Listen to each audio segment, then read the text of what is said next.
Hi, good morning mga kababayan. And yun, good morning. Time check 2:16 a.m. So yun, once again this is Mike at welcome sa akin channel. At ayun, hindi pa kasi ako makatulog at gustong-gusto kong i-share sa inyo itong topic na ito. Marami rin kasi nagtatanong sa threads. Yun.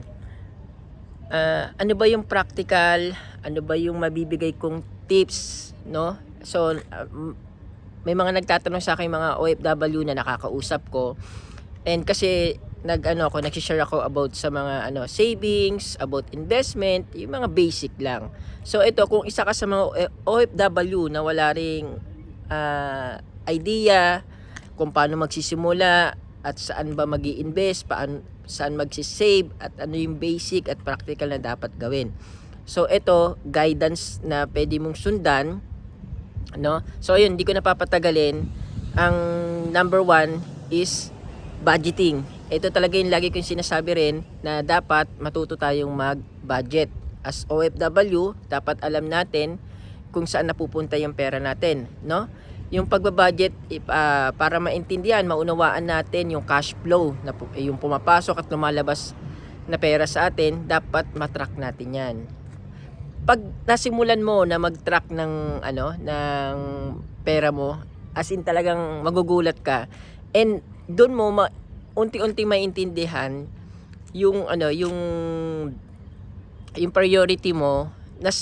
Madali pala. Akala natin mahirap yung pag-save. Nako, pag natutunan natin yung pagbabudget, madali na lang yan. So, ano lang talaga, dapat maging habit lang talaga, no? And, isa lang sa mga tips ko, dapat kasi meron tayong why. Bakit ba kailangan natin mag-save? Bakit ba kailangan natin mag-invest? As OFW, isa lang naman talaga ang dahilan para mag-start tayo mag-save at mag-invest, no? Hindi naman kasi talaga habang buhay na magtatrabaho tayo abroad. So, dapat meron tayong maipundar, meron tayong mai-save para pag uwi natin, meron tayong, yun nga, meron tayong aasahan. So, yun. So, yun na. Number one natin is budgeting. Ang second natin is emergency fund. So, bago natin simulan or pasukin ng any kind of business or investment, mahalaga na meron tayong emergency fund. So ano ba yung ideal emergency fund na dapat meron tayo? Ang ideal is 3 to 6 months ng ng monthly expenses. Ayun yung pinaka guide na dapat na meron tayong for emergency fund. So bakit, Michael, kailangan pa ng emergency fund? Hindi naman pwede bang mag-direct agad ng investment, parang ganun, di ba? Ayun kasi yung dilemma na nangyayari. Mostly na mga nakakausap ko, nakapagsimula na sila mag-invest, no? And yun nga, meron din pumasok sa business agad nang walang emergency fund. Ang nangyayari is nalulugi. Kasi meron dumarating na hindi inaasahan. Ayun, yung mga ganon, hindi inaasahang mga gastos.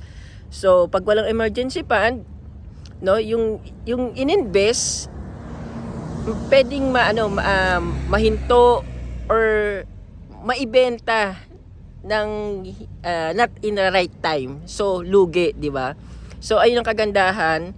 At siguro hindi importante na dapat meron tayong emergency fund. Yun. So, ano ba yung next? Ito na. Yung sa next ko sa inyo, depende sa situation, no? Yung kasi yung paano ko ba i-explain sa inyo to? Ayun lang, sige, unahin ko na lang. Kung breadwinner ka, no? Kung breadwinner ka, ayun pala, idadagdag ko lang kung breadwinner ka, kasi ang binanggit ko sa emergency fund 3 to 6 months. Pero kung breadwinner ka, kasing maraming nakadepende sa'yo, dapat 9 to 12 months yung yung emergency fund natin. So ito, yung next ko, again, kung breadwinner ka, no? Yung ikaw lang talaga yung inaasahan ng family mo, no? Ikaw lang talaga yung may parang capacity to help them, na ikaw lang yung provider para sa kanila. So dapat meron kang life insurance. So bakit? Kasi yun nga, ikaw lang inaasahan ng family mo, and isa pa, kung merong possible na mga utang na sila yung parang sasalo, parang ganun, kaya mas maganda meron tayong life insurance. So pwede kayong kumausap ng mga mas expert regarding sa sa life insurance. Pero yun, masasuggest ko kung breadwinner ka, dapat yun meron ka. Pero yun naman, Michael, pwede bang unahin ko na lang muna yung yung investment. So, pwede naman. Pwede naman. Again, eto kasi experience ko. So, nag-invest muna ako sa Pag-ibig MP2. Bakit, Mike? Bakit? Bago ako kumuha ng insurance, kasi ganito. Sa kasi Pag-ibig MP2, hindi siya required yung monthly mo. Kumbaga kasi voluntary siya, voluntarily ka nagsisave sa Pag-ibig MP2. So yung yung paghuhulog mo, no, kahit ma-miss mo or wala ka magiging penalty, no? Ayun ang kagandahan sa sa Pag-ibig MP2.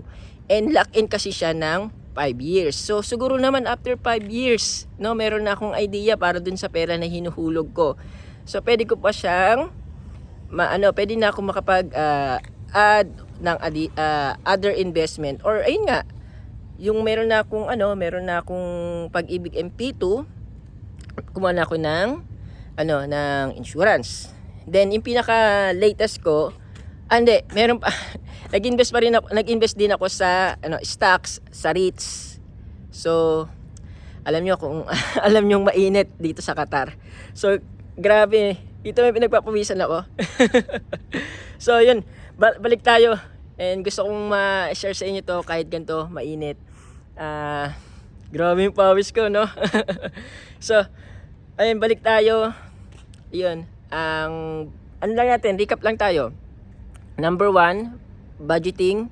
Number 2 natin, dapat meron tayong emergency fund. And number 3, either na kumuha ka ng insurance kung breadwinner, and pwede naman na vice versa, na mag-invest muna like yung sa Pag-ibig MP2, no, or ayun, stocks, REITs, yun. Pero dapat aralin, dapat magkaroon tayo ng idea sa papasukin nating pag-i-invest. Yun. Ano pa ba?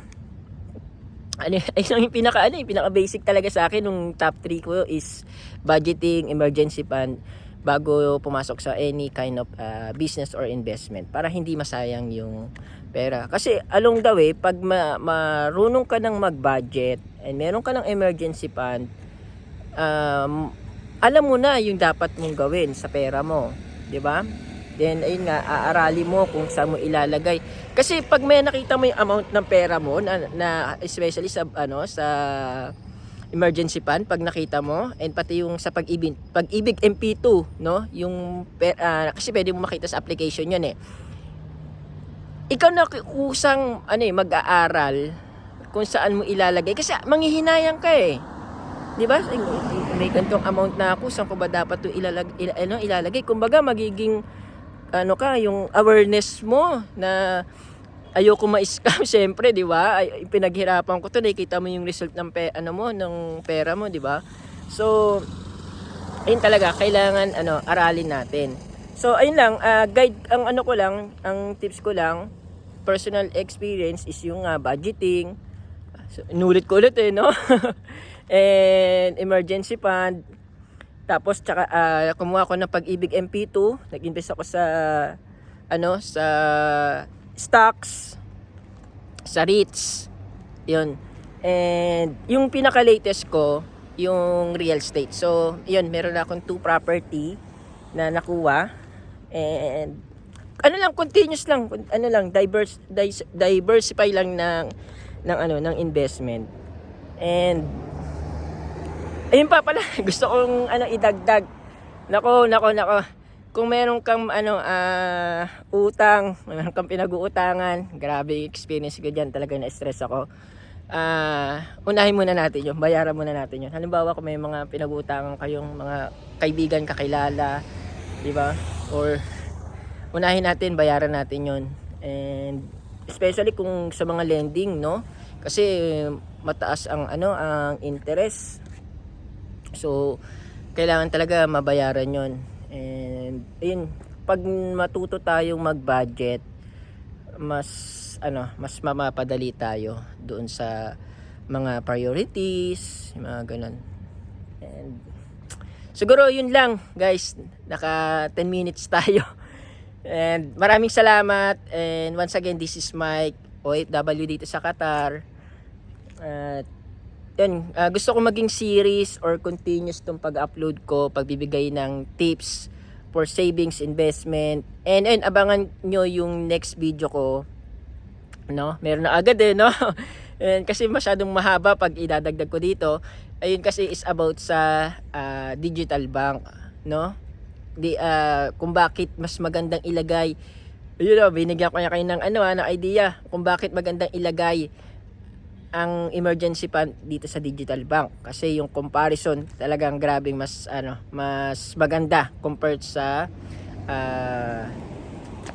traditional bank. So yun lang, once again, this is Mike, and maraming salamat sa pagsuporta sa akin channel and dito sa project ko na Project Ascenso para sa OFWs.